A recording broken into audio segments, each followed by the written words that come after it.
Le dimanche 24 mars, on a merdé. On a contribué à rendre invisible la manifestation contre le racisme.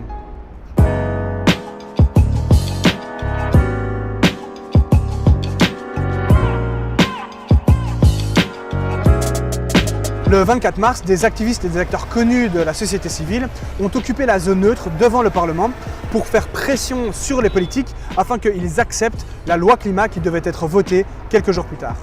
Avec Tout va bien, nous étions évidemment présents pour couvrir l'action, notamment avec un live Facebook, et plusieurs d'entre nous étions également impliqués dans l'organisation de l'action Occupy for Climate, à titre personnel.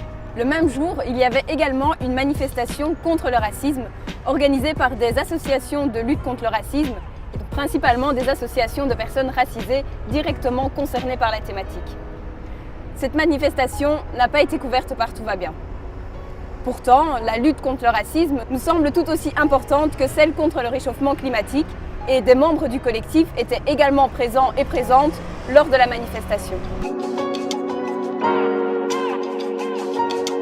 Ce dimanche-là, nous avons participé à l'invisibilisation de la manifestation contre le racisme prévue depuis des mois.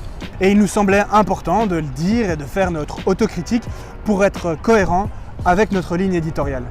Nous aurions dû montrer les liens entre la lutte pour le climat et les luttes antiracistes et décoloniales. Lorsque nous couvrions Occupy for Climate, nous aurions dû parler de l'action contre le racisme qui a eu lieu le même jour. Malgré les apparences, aucun d'entre nous ne veut hiérarchiser les luttes. On croit plutôt à des mécanismes qui sont imbriqués les uns dans les autres.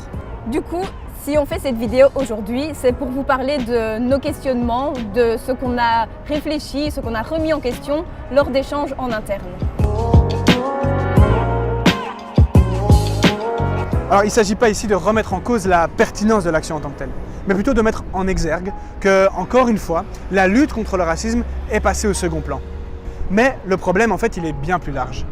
Encore une fois, les personnes racisées, minoritaires, ont vu leur réalité, leur vécu passer au second plan à cause, en partie, d'une lutte majoritairement occupée par des personnes ayant un accès aux ressources médiatiques et politiques qui est bien plus évident.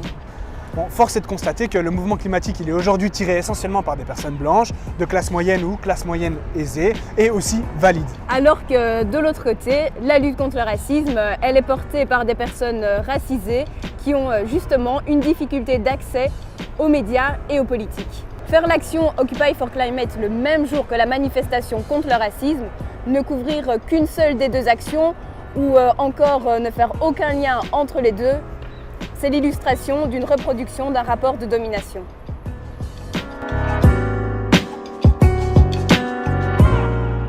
L'action de Occupy for Climate fait partie de ces actions qui ont été faites dans l'urgence et dans un grand souci d'efficacité. Le problème, c'est que le concept d'urgence, en fait, il est très situé en fonction de qui on est et de ce qu'on vit au quotidien. La lutte contre le racisme, pour les personnes qui le vivent quotidiennement, c'est aussi une urgence et une priorité. Remplir le frigo à la fin du mois, pour d'autres, voire parfois pour les mêmes, c'est une autre forme d'urgence. Le sexisme, l'homophobie, le validisme sont d'autres urgences. Ces luttes ne se hiérarchisent pas, elles se croisent et peuvent parfois se renforcer entre elles. Aujourd'hui, il commence à être acquis que climat et justice sociale, c'est le même combat. Mais mettre les deux ensemble, ça ne va pas forcément de soi. En fait, c'est un choix politique.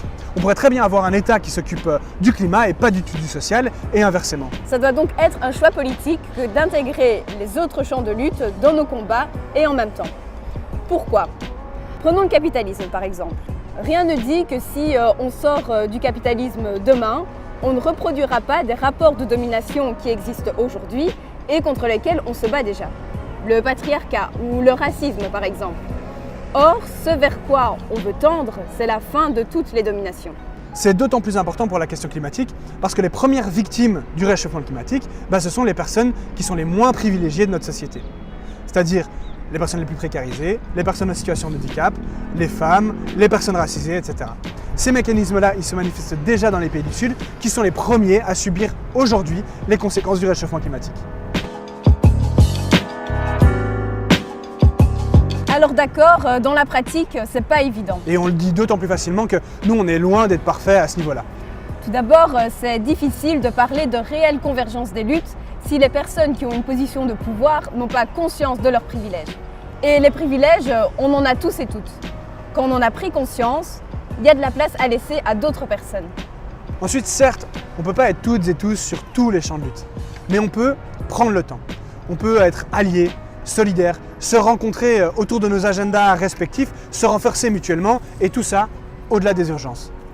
La convergence des luttes ne peut pas être dictée par une majorité au bénéfice de cette majorité. Une réelle convergence aura intégré les diverses luttes dans nos pratiques quotidiennes, dans nos discours et dans nos combats. Ouais, bien joué. C'est bon, c'est dans la boîte. Le forcing de Benjamin. Et j'espère qu'on m'entend bien, hein. On a dit dans la boîte.